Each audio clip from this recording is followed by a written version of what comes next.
Hello, team. Welcome to another ATP Geopolitics video with myself, Jonathan MS Pierce. This is a Ukraine war breaking news update that is concerning something that most of you probably will already know, and that is that Alexei Navalny, the opposition leader that has been imprisoned, I think he's had his sentence extended or had his sentence extended for 30 years. So he was going to be locked up for a very long time, um, assuming that Putin is going to remain in power and that people who agreed with Putin's decisions and the Kremlin's decisions would have taken over from Putin. Navalny was locked away pretty much until his death. Well, his death has come a little sooner than that. It turns out that he has died in prison. That's what's being widely reported. This is incredibly major news, and I think will have some serious ramifications. I don't think this is good news for Russia, particularly. I think if this was something they intended to happen, then I can't see that it has too much value for them. I don't know. I'm sure you guys will cast your opinions anyway. Let's have a look to see what has happened. So, UK Foreign Secretary has reacted to this, and it's the news that, and he only appeared yesterday in a court appearance, a video link court appearance, final appearance yesterday, and apparently he looked healthy and all was good and well. Speaking from prison, he complained about the frequent fines he had to pay, and asked the judge to send him some money as my own is running out thanks to your decisions. So there is that. So, anyway, David Cameron has reacted to his death, saying that Navalny fought bravely against corruption. Putin's Russia fabricated charges against him, poisoned him, sent him to an Arctic penal colony, and now he has tragically died. Putin should be accountable for what happened. No one should doubt the dreadful nature of the regime. US Secretary of State Antony Blinken has meanwhile said that reports of his death underscore the weakness and rot at the heart of Putin's Russia. So he said, quote, first and foremost, if these reports are accurate, our hearts go out to the wife and his family. Beyond that, his death in a Russian prison and the fixation and fear of one man only underscores weakness and rot at the heart of the system that Putin has built. Russia is responsible for this. We'll be talking to the many other countries concerned about Alexei Navalny, especially if these reports bear out to be true.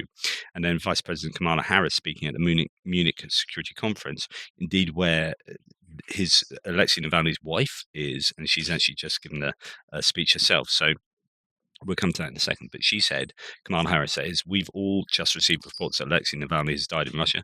This is, of course, terrible news, which we are working to confirm. My prayers are with his family, including his wife Yulia, who is with us today. And if confirmed, this is further sign of Putin's brutality. Whatever story they tell, let us be clear: Russia is responsible, and we'll have more to say about. We will have more to say about this later.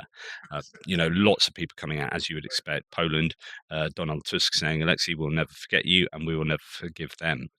Um, Joseph Borrell from the EU said, shocked by media reports of the death of Navalny, a very brave man who dedicated his life to save the honour of Russia, giving hope to Democrats and civil society. While awaiting further information, let's be clear, this is Putin's sole responsibility. And then the wife has spoken. So she movingly spoke about the decision she has to take about whether to stay in Munich and speak on stage or to go back immediately to her children. She decided to do what her husband would have done and speak at the conference. She said she didn't know if she would believe the terrible news, but said Vladimir Putin is, quote, personally viable for all the horrible things they are doing to my country. She said, if this is true, I want Putin and everyone around him to know that they will be held accountable for everything they did to our country, to my family, and this day will happen very soon. Indeed, slightly longer quote here. I don't know whether to believe this or not. This terrible news that we only receive from Russian government sources. For many years, we cannot trust Putin and the Putin government. They always lie. But if this is true, I want Putin and everyone around him to know that they will be held accountable for everything they did to our country and to my family. And this day will come very soon. I want to call on the international community and all the people to unite and defeat this evil. Her speech was met with applause and a standing ovation from the audience. And indeed, I think we've had Volodymyr Zelensky, talking about this. So lots of people coming out and making their views known. Just trying to find where Zelensky's um, comment is, but yeah, it is big news. This, and I think personally that this will work. I can't see how this benefits Russia, apart from some kind of long game where he's just out of the picture, and eventually, after all the issues are calmed down, then he doesn't exist to be a focal point for Russian opposition. So that's your benefit, but short term benefits are going to be, um, I think, thin on the ground uh, for the Russians. So yeah, it then makes me wonder whether he died from health complications. I mean, he got desperately thin.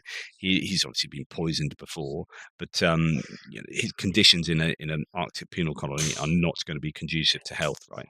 Anyway, Zelensky said obviously Navalny was killed by Putin. Said at a press conference in Germany that obviously Alexei Navalny was killed by the Russian President Vladimir Putin, like thousands of others who have been tortured. So, yeah, it is really big news. This I'm going to be fascinated to see what the ramifications of this are. What will happen over the next few days and week.